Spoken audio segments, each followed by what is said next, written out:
Olá pessoal, hoje então dia 8 de outubro de 2020, estamos aqui na área de um produtor rural para nós podermos entender um pouco deste ambiente que vocês podem visualizar aqui, que é o ambiente típico de várzea.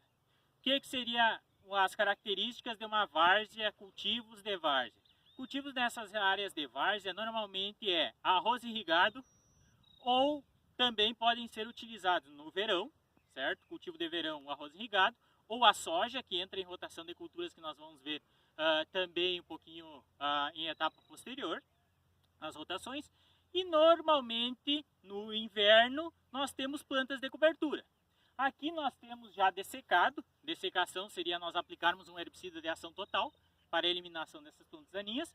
Mas vocês veem que nós temos aqui um azevém que foi dessecado, certo? Então aqui houve uma dessecação, aqui foi utilizado a base então de glifosato para aplicação antecipada, em torno de 30 dias antes da semeadura.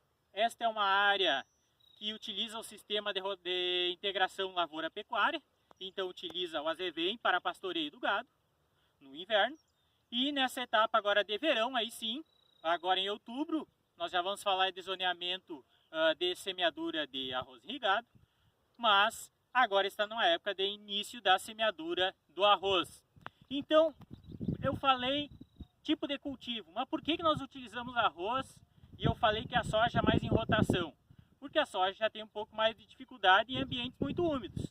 Então ela não se adapta tão bem quanto o arroz, que é de ambiente úmido. Mas o que seria esse ambiente várzea? Quais as características principais? Normalmente são áreas mais baixas, então aquelas áreas mais baixas em que nós temos características de solo que nós vamos ver aqui. Aqui eu retirei uma coleta de solo, certo?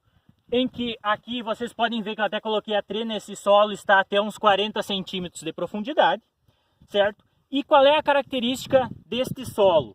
Normalmente aqui vocês veem que está a camada inicial, que é a camada onde fica o maior teor de matéria orgânica no solo. Vocês veem que aqui tem uma primeira camada aqui um pouquinho mais escura, tá bem? Pode ser que tenha alguma mudança aí conforme a imagem. E vocês veem que talvez nós vamos tentar ouvir depois o barulho, mas aqui é um solo ainda um pouco mais arenoso. Nesta região nós estamos em Jaguari, no Rio Grande do Sul. Se nós fôssemos em outros locais, esta primeira camada aqui, que vai ser o nosso horizonte A, que é o nosso horizonte mais fértil, normalmente ele tende a ser um pouco mais arenoso na maior parte das regiões, que ele até vocês podem cravar, ele tem um barulho característico de um solo mais arenoso. E a partir daqui, que dos 10 centímetros nesse local aqui, 10, 15 centímetros em torno disso, nós já temos um ambiente, eu já tenho até maior dificuldade de cravar esta faca sobre o solo, porque é um ambiente mais duro, vamos dizer assim. É um solo mais duro. Por quê? Aqui nós temos o que nós chamamos de horizonte B textural, que seria aquele horizonte mais impermeável, que nós temos presença bastante abundante de mosqueados, que vocês veem de coloração mais alaranjada aqui também, mosqueados com mais teor de ferro e alumínio normalmente nessas regiões, aqui bem vermelho, por isso que em arroz pode ter problemas de toxidez por ferro, que nós vamos falar mais adiante. Então, nós temos a primeira camada, horizonte mais fértil, mais fácil do sistema radicular penetrar.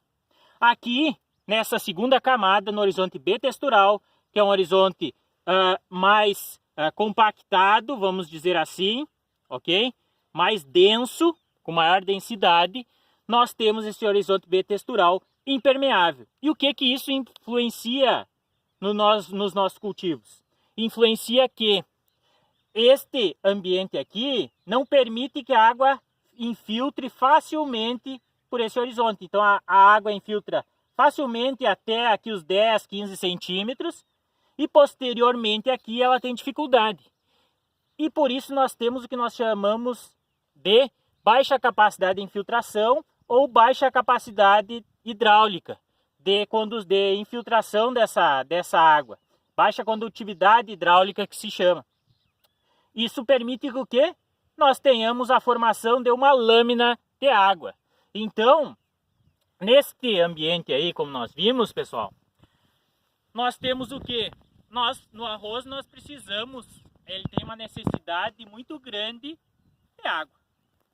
Por isso que normalmente após determinado período, que vai ser até quando nós tivermos com as plantas em torno de 3 folhas, já está se antecipando um pouco essa etapa que nós vamos ver depois, nós vamos colocar uma lâmina de água.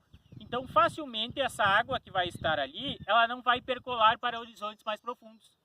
E por isso que por esta baixa condutividade hidráulica nós conseguimos manter essa lâmina de água que é ideal para o arroz. Mas isso dificulta o quê? A soja, para ter uma boa produtividade, ela precisa aprofundar suas raízes para explorar aquele ambiente e conseguir produzir mais. Então a soja tem mais dificuldade e, por consequência, os manejos dessas áreas são diferenciados também, certo?